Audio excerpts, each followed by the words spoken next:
नमस्ते मेरे दोस्त, और फिर से स्वागत है जी फिजिक्स में टिपिकल मंक के साथ। यह है क्लास 6 और आज हम मैकेनिक्स के सबसे सुंदर आइडियाज में से एक से मिलते हैं, सेंटर ऑफ मास। सोचिए, आसमान में एक फायरवर्क फटता है, 100 चमकते टुकड़ों में हर दिशा में उठते हुए, और फिर भी उन सब के बीच एक अदृश्य पॉइंट ठीक उसी स्मूथ रास्ते पर चलता रहता है जो उसे पहले से चलना था, जैसे एक्सप्लोजन कभी हुआ ही ना हो। वो पॉइंट है सेंटर ऑफ मास, और उसके पीछे का लॉ है कंजर्वेशन ऑफ मोमेंटम। जब डेविड पहली बार एक टू बॉडी कोलिजन से मिला, उसने हर टुकड़े को अलग अलग ट्रैक करने की कोशिश की और अलजेब्रा में डूब गया, जब तक उसने सीखा कि एक स्थिर क्वांटिटी मोमेंटम इस पूरी उलझन को बांध देती है। और यह जी में नीड से ज्यादा क्यों मायने रखता है। जी डिस्क्रीट सम को एक कंटिन्यूअस इंटीग्रल में बदल देता है और हर कोलिजन को एक डिमेंशन से दो डिमेंशंस तक फैला देता है। एक धीमी सांस लीजिए, चलिए शुरू करते हैं। तो आज की क्लास से आप क्या लेकर जाएंगे? पहला, centre of mass, point masses के लिए डिस्क्रीट सम, और एक रियल एक्सटेंडेड बॉडी के लिए वह कंटिन्यूअस इंटीग्रल बन जाता है। दूसरा, सेंटर ऑफ मास कैसे चलता है? सिर्फ एक एक्सटर्नल फोर्स से आगे बढ़ता है और सिस्टम के अंदर जो भी होता है उससे बिल्कुल अनजान रहता है। तीसरा, लीनियर मोमेंटम कंजर्वेशन और इंपल्स दोनों वेक्टर्स है और दोनों को कंपोनेंट बाय कंपोनेंट रिस्पेक्ट करना जरूरी है। चौथा, इलास्टिक और इनइलास्टिक कोलिजन्स, वन डिमेंशन में और टू डिमेंशंस में, और कोएफिशिएंट ऑफ रेस्टिट्यूशन जो इन्हें अलग करता है। और पांचवा, वेरिएबल मास सिस्टम्स, रॉकेट इक्वेशन जो एक बदलते हुए मोमेंटम को इंटीग्रेट करने से बनता है, जैसे फ्यूल जलकर खत्म होता जाता है। तैयार हैं?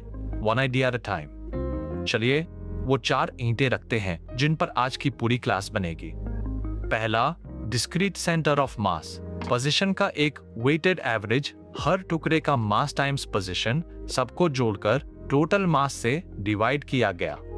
दूसरा, कंटिन्यूअस सेंटर ऑफ मास, एक रियल एक्सटेंडेड बॉडी के लिए वह सम एक इंटीग्रल बन जाता है, 1/m integral of x dm। तीसरा, मोमेंटम मास टाइम्स वेलोसिटी, और कभी मत भूलिए यह एक वेक्टर है। और चौथा, इंपल्स, फोर्स को टाइम के ऊपर इंटीग्रेट किया गया, और यह हमेशा मोमेंटम के चेंज के बराबर होता है। 4 ईंटें, और आज की पूरी क्लास सिर्फ इन्हीं से बनी है। इस पिक्चर को ध्यान से देखिए, क्योंकि यह दिखाता है कि सम कैसे इंटीग्रल बन जाता है। 2 पॉइंट मासेस के लिए सेंटर ऑफ मास एक वेटेड एवरेज है, यह हमेशा हेवियर मास के पास बैठता है। यहाँ 1 किलोग्राम शुरुआत में बैठा है और 3 किलोग्राम 4 मीटर्स दूर बैठा है। सेंटर ऑफ मास 3 मीटर्स पर आता है, हेवियर मास की तरफ 3/4 रास्ता। अब इसे एक कंटिन्यूअस रॉड तक फैलाइए, इसे छोटे छोटे एलिमेंट्स में काटिए, हर एक का मास dm पोजीशन x पर, और डिस्क्रीट सम एक इंटीग्रल बन जाता है, सेंटर ऑफ मास बराबर 1/m integral of x dmr। एक यूनिफॉर्म रॉड अपने बीच के बारे में सिमेट्रिक है, तो वह इंटीग्रल सीधे उस जवाब पर आ जाता है। इसका सेंटर ऑफ मास ठीक अपनी आधी लेंथ पर बैठता है। लीसा इंटीग्रल से डरती थी जब तक उसने समझा कि यह सिर्फ वही पुराना वेटेड एवरेज है, बस इन्फिनिटली मैनी इन्फिनिटली स्मॉल टुकड़ों के लिए लिखा गया। अब वो एक लॉ जो कभी नहीं टूटता, कोलिजन कितना भी वायलेंट क्यों ना हो। पहला लॉ खुद, जब सिस्टम पर नेट एक्सटर्नल फोर्स 0 होता है, इवेंट से पहले का टोटल मोमेंटम इवेंट के बाद के टोटल मोमेंटम के बराबर होता है। दूसरा, मोमेंटम एक वेक्टर है, साइडवेज कंपोनेंट और वर्टिकल कंपोनेंट को अलग अलग कंसर्व कीजिए, कभी सिर्फ स्पीड्स को जोड़िए मत। तीसरा, इन्हें जोड़ता है, फोर्स को टाइम पर इंटीग्रेट करना मोमेंटम के चेंज के बराबर होता है, और कोलिजन के दौरान इंटरनल फोर्सेस इक्वल और ऑपोजिट होते हैं, तो उनके इंपल्सेस टोटल में कैंसिल हो जाते हैं। और चौथा, सेंटर ऑफ मास पूरी तरह सहमत है, क्योंकि टोटल मोमेंटम बराबर total mass times centre of mass की वेलोसिटी। एक कंसर्व्ड मोमेंटम का मतलब है centre of mass constant velocity से चलता रहता है, अंदर हो रहे किसी भी कोलिजन से पूरी तरह बेखबर। अब एक पूरा जी न्यूमेरिकल साथ में सॉल्व करते हैं, धीरे धीरे मंक के तरीके से। 2 किलोग्राम का एक बॉल 6 मीटर्स पर सेकंड की स्पीड से 4 किलोग्राम के एक स्थिर बॉल से हेड ऑन टकराता है। कोएफिशिएंट ऑफ रेस्टिट्यूशन 0.5 है। दोनों बॉल्स की कलिशन के बाद की वेलोसिटी निकालिए। स्टेप 1 जो दिया है उसे लिखिए। मास 1 2 किलोग्राम है 6 मीटर पर सेकंड पर, मास 2 4 किलोग्राम है रेस्ट पर, और कोएफिशिएंट ऑफ रेस्टिट्यूशन E बराबर 0.5। स्टेप 2 दो इक्वेशन सेटअप कीजिए। मोमेंटम कंजर्वेशन और रेस्टिट्यूशन इक्वेशन। E बराबर relative velocity of separation, relative velocity of approach के ऊपर। Step 3 momentum equation. 2 टाइम 6 बराबर 2v1 prime plus 4v2 prime यानी 12, और 2 से डिवाइड करने पर v1 prime plus 2v2 prime बराबर 6। Step 4 restitution equation. 0.5 बराबर v2 prime minus v1 prime 6 के ऊपर, तो v2 prime minus v1 prime बराबर 3। स्टेप 5 दोनों को साथ सॉल्व कीजिए। v1 प्राइम 0 निकलता है और v2 प्राइम 3 मीटर्स पर सेकंड निकलता है। पहला बाल पूरी तरह रुक जाता है और दूसरा बाल पूरा मोमेंटम ले जाता है, और आप चेक कर सकते हैं 2 टाइम्स 0 प्लस 4 टाइम्स 3 12 होता है, ठीक वही जिससे हमने शुरुआत की थी। अब इन 3 पैनल्स को देखिए, क्योंकि ये एक कलिजन की पूरी कहानी पिक्चर्स में बताते हैं। बिफोर मास 1 पूरा मोमेंटम लेकर एक स्थिर मास 2 की तरफ बढ़ता है। अगर कलिजन इलास्टिक है तो दोनों बॉडीज बाद में अलग हो जाती है, किनेटिक एनर्जी पूरी तरह कंजर्व रहती है और कोएफिशिएंट ऑफ रेस्टिट्यूशन ठीक 1 होता है। अगर कलिजन परफेक्टली इनइलास्टिक है तो दोनों बॉडीज चिपक जाती है और एक साथ एक जैसी वेलोसिटी से चलती है। किनेटिक एनर्जी हीट और डेफॉर्मेशन में खो जाती है और कोएफिशिएंट ऑफ रेस्टिट्यूशन ठीक 0 होता है। लेकिन तीनों पैनल्स को साथ में ध्यान से देखिए, एक चीज इन सब में कभी नहीं बदलती। थोड़ा मोमेंटम हर जगह एक जैसा है, बिफोर, इलास्टिक और इनइलास्टिक में भी। जॉन ने एक बार मान लिया था कि किनेटिक एनर्जी हर जगह कंजर्व्ड होनी चाहिए, सिर्फ इसलिए कि मोमेंटम हमेशा होता है। इस एक गड़बड़ ने उसका एक पूरा सवाल छीन लिया। अब सीधे बैठिए, ये 5 लाइंस वही है जो जी सच में पूछता है साल दर साल। 1 मोमेंटम एक वेक्टर है। एक 2 डिमेंशनल कोलिजन में साइडवेज कंपोनेंट और वर्टिकल कंपोनेंट को अलग अलग कंजर्व कीजिए, कभी सिर्फ स्पीड्स जोड़िए मत। 2 centre of mass internal forces से बेखबर है। किसी सिस्टम के अंदर होने वाला कलिजन या एक्सप्लोजन उसके सेंटर ऑफ मास के चलने के तरीके को कभी नहीं बदलता। 3 कोएफिशिएंट ऑफ रेस्टिट्यूशन। E बराबर एक इलास्टिक है, E बराबर 0 परफेक्टली इनइलास्टिक है और हर रियल कलिजन इनके बीच कहीं बैठता है। 4 बराबर मासेस। एक शुरुआत में रेस्ट पर, एक परफेक्टली इलास्टिक कलिजन। चलती हुई मास पूरी तरह रुक जाती है और स्थिर वाली ठीक उसी वेलोसिटी से निकल जाती है। वेलोसिटी सिर्फ एक्सचेंज होती है। 5 रॉकेट इक्वेशन। B बराबर U times natural log of m not over m एक बदलते मोमेंटम को इंटीग्रेट करने से आता है। वेरिएबल मास को कैलकुलस चाहिए। सादा फोर्स इक्वल्स मास टाइम्स एक्सेलरेशन नहीं। अब G के तरीके से ड्रिल करते हैं। 4 ऑप्शंस याद रखिए। ऑप्शन ए दोनों स्टेटमेंट्स ट्रू और रीजन असर्शन को एक्सप्लेन करता है। ऑप्शन बी दोनों ट्रू लेकिन रीजन एक्सप्लेन नहीं करता। Option C assertion true, reason false. Option D, assertion false, reason true. पहला assertion बराबर मासेस के बीच एक इलास्टिक कलिजन में, जिसमें एक शुरुआत में रेस्ट पर है, चलती हुई मास पूरी तरह रुक जाती है और स्थिर मास उसी स्पीड से निकल जाती है। रीजन बराबर मासेस के लिए एक 1 डायमेंशनल इलास्टिक कलिजन में दोनों वेलोसिटीज ठीक एक्सचेंज हो जाती है। दोनों स्टेटमेंट्स ट्रू है और रीजन असर्शन को पूरी तरह एक्सप्लेन करता है। Answer A. दूसरा असर्शन किनेटिक एनर्जी एक परफेक्टली इनइलास्टिक कलिजन में कंजर्व नहीं रहती। रीजन मोमेंटम भी एक परफेक्टली इनइलास्टिक कलिजन में कंजर्व नहीं रहता। यहां रुकिए, असर्शन ट्रू है पर रीजन फॉल्स है, क्योंकि मोमेंटम हमेशा कंजर्व रहता है जब कोई एक्सटर्नल फोर्स ना हो, इनइलास्टिक हो या ना हो। आंसर सी यही वो चाप है जिसमें सारा हर बार फंसती है। तीसरा असर्शन कोएफिशिएंट ऑफ रेस्टिट्यूशन एक रियल कोलिजन के लिए एक से ज्यादा हो सकता है। रीजन ई है रिलेटिव स्पीड ऑफ सेपरेशन का ratio. Relative speed of approach के साथ और किसी भी रियल कोलिजन के लिए यह 0 और 1 के बीच रहता है। पहले रीजन जांचिए ट्रू। अब असर्शन 1 से ऊपर की वैल्यू का मतलब होगा बॉडीज कहीं से किनेटिक एनर्जी पा रही है, जो असंभव है, तो असर्शन फॉल्स है। Answer D. अब एक क्विक मैच। रिवील से पहले हर फॉर्मूला खुद बोलिए। Centre of mass, mass times position का सम टोटल मास से डिवाइड किया गया।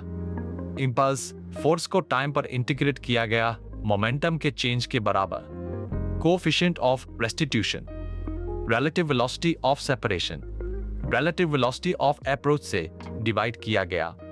और ब्रॉकेट इक्वेशन v बराबर u times natural log of m not over m। अगर चारों रिवील से पहले आपके मन में आ गए तो आज का टूल किट अब आपका होने लगा है। यह जी का एक फेवरेट फॉर्मेट है। मैं कुछ स्टेटमेंट्स पढ़ूंगा, आप चुपचाप गिनिए कि कितने सही हैं। स्टेटमेंट 1, एक इलास्टिक कोलिजन में मोमेंटम और किनेटिक एनर्जी दोनों कंजर्व रहते हैं। अपना फैसला रोक कर रखिए। स्टेटमेंट 2, एक टू बॉडी सिस्टम का सेंटर ऑफ मास एक परफेक्टली इनइलास्टिक कोलिजन के बाद रुक जाता है, भले ही वह पहले चल रहा हो। ध्यान से सोचिए इस सिस्टम पर वास्तव में क्या ऐड करता है। स्टेटमेंट 3, एक परफेक्टली इनइलास्टिक कोलिजन के लिए कोएफिशिएंट ऑफ रेस्टिट्यूशन 0 होता है। तो कितने सही है? दो स्टेटमेंट्स, पहला और तीसरा। एक इलास्टिक कोलिजन सच में मोमेंटम और किनेटिक एनर्जी दोनों कंजर्व करता है, और एक परफेक्टली इनइलास्टिक कोलिजन में सच में ई 0 होता है, लेकिन दूसरा गिर जाता है बिना किसी एक्सटर्नल फोर्स के। सेंटर ऑफ मास कोलिजन से पहले जैसा ही चलता रहता है, वो कभी सिर्फ रुक नहीं जाता। दो सही और बीच वाला चाप है। अब मैं आपके कुछ मार्क्स बचा लेता हूं। दो मिथ्स जो हर साल हजारों स्टूडेंट्स को फंसाती हैं। मिथ 1, किनेटिक एनर्जी हर कोलिजन में कंजर्व रहती है मोमेंटम की तरह। यह नेचुरल लगता है, अगर एक क्वांटिटी बचती है तो दूसरी क्यों नहीं? लेकिन सच यह है, सिर्फ मोमेंटम हमेशा कंजर्व रहता है जब कोई एक्सटर्नल फोर्स ना हो। किनेटिक एनर्जी सिर्फ एक इलास्टिक कोलिजन में बचती है और हर रियल कोलिजन में कुछ हिस्सा खो जाता है। मिथ 2, कोलिजन के बाद सेंटर ऑफ मास अपनी वेलोसिटी बदल देता है, तेज, धीमा या पूरी तरह रुक जाता है कोलिजन के हिसाब से। सच, अगर कोई एक्सटर्नल फोर्स एक्ट नहीं करता, सेंटर ऑफ मास को कोलिजन का पता ही नहीं चलता। यह वैसे ही चलता रहता है जैसे पहले चलता था, इलास्टिक हो या इनइलास्टिक, हल्का हो या वायलेंट। एक मिथ, एक पूरा जी सवाल। इसे वो सवाल मत बनने दीजिए जो आपको महंगा पड़े। अब खुद को परखने का समय, रैपिड फायर, और आज हर जवाब एक नंबर है। नियम यह है, मैं पूछूंगा, आप रिवील से पहले मन में जवाब दीजिए। ना पेन ना पेपर, सिर्फ वह जो आपने आज बनाया है। क्वेश्चन 1, 1 किलोग्राम की मास और 3 किलोग्राम की मास 4 मीटर दूर बैठी हैं। 1 किलोग्राम वाली मास से सेंटर ऑफ मास कितनी दूर है? 3/4 रास्ता, तो 3 मीटर्स। क्वेश्चन 2, 10 ग्राम की एक बुलेट 100 मीटर पर सेकंड की स्पीड से 990 ग्राम के एक स्थिर ब्लॉक में धंस जाती है। उनकी कॉमन वेलोसिटी क्या होगी? टोटल मोमेंटम टोटल मास से डिवाइड 1 मीटर पर सेकंड। क्वेश्चन 3, एक परफेक्टली इलास्टिक कोलिजन के लिए कोएफिशिएंट ऑफ रेस्टिट्यूशन क्या है? ठीक है। क्वेश्चन 4, एक 2 डिमेंशनल कोलिजन में बिना किसी एक्सटर्नल फोर्स के वास्तव में क्या कंजर्व रहता है? सिर्फ स्पीड नहीं, सिर्फ डायरेक्शन नहीं, साइडवेज मोमेंटम और वर्टिकल मोमेंटम, हर एक अलग अलग। और क्वेश्चन 5, सोचने वाला, एक रॉकेट 2000 मीटर पर सेकंड की स्पीड से गैस इजेक्ट करता है और फ्यूल तब तक जलाता है जब तक उसका इनिशियल मास उसके बचे हुए मास से डिवाइड करने पर यूलर्स नंबर ई के बराबर ना हो जाए। उसे कितनी स्पीड मिलेगी? ऑयलर्स नंबर का नेचुरल लॉग ठीक 1 होता है, तो रॉकेट को ठीक 2000 मीटर पर सेकंड मिलते हैं। अगर आपने वो पकड़ लिया तो आपने आज की क्लास सच में समझ ली है। चलिए पूरी क्लास को एक धीमी सांस में समेटते हैं। सेंटर ऑफ मास पोजीशन का एक वेटेड एवरेज है। पॉइंट मासेस के लिए एक सम, एक कॉन्टिन्यूअस बॉडी के लिए एक इंटीग्रल। सेंटर ऑफ मास सिर्फ एक एक्सटर्नल फोर्स से चलता है। सिस्टम के अंदर जो भी होता है उससे ये पूरी तरह बेखबर रहता है। मोमेंटम कंजर्व रहता है। जब भी कोई एक्सटर्नल फोर्स ना हो और एक वेक्टर होने की वजह से ये कंपोनेंट बाय कंपोनेंट कंजर्व होता है। इलास्टिक कोलिजन्स मोमेंटम और किनेटिक एनर्जी दोनों कंजर्व करते हैं। इनइलास्टिक वाले सिर्फ मोमेंटम कंजर्व करते हैं और कोएफिशिएंट ऑफ रिस्टिट्यूशन हमेशा 0 और 1 के बीच बैठता है। वेरिएबल मास सिस्टम्स को कैलकुलस चाहिए। रॉकेट इक्वेशन एक बदलते मोमेंटम को इंटीग्रेट करने से आता है, जैसे फ्यूल जलकर खत्म होता जाता है। और अगली क्लास हम इसी बॉडी को स्पिन कराना शुरू करेंगे। Rotational motion, torque, angular momentum और वह रिजिड बॉडी जो आखिरकार घूमना शुरू करती है। यहीं से सेंटर ऑफ मास को अपनी एक्सिस मिलती है घूमने के लिए। इसे मिस मत कीजिएगा। तो मेरे दोस्त, हम उस एक पॉइंट से मिल चुके हैं जो कभी झूठ नहीं बोलता। शायद ये सिर्फ एक वेटेड एवरेज का फॉर्मूला लगा हो, लेकिन ये समझ लीजिए सेंटर ऑफ मास और कंजर्वेशन ऑफ मोमेंटम ये आपके सामने आने वाली हर मैकेनिक्स प्रॉब्लम का आधार है। हर रॉकेट, हर एक्सप्लोजन, हर कलिजन जो जी कभी आप पर फेंकेगा उस एक लॉ पर टिका है जिस पर आज आपने भरोसा करना सीखा। सेरा, डेविड, लीसा और जॉन सबने ठीक वहीं से शुरुआत की थी जहां आप अभी हैं, इसी एक क्लास से। खुद के साथ धैर्य रखिए। आज रात रेस्टिट्यूशन का नियम एक बार धीरे से रिवाइज कर लीजिए। E बराबर एक इलास्टिक है, E बराबर 0 चिपक जाना है और बाकी सब असली दुनिया इनके बीच रहती है। One idea at a time। आप जी जरूर क्या करेंगे, इसका मुझे पूरा विश्वास है। अगर इस क्लास से आपको स्पष्टता मिली हो तो चैनल को सब्सक्राइब कर लीजिए ताकि अगली क्लास आप तक खुद पहुंच जाए। तब तक चलते रहिए, मिलते हैं रोटेशन में।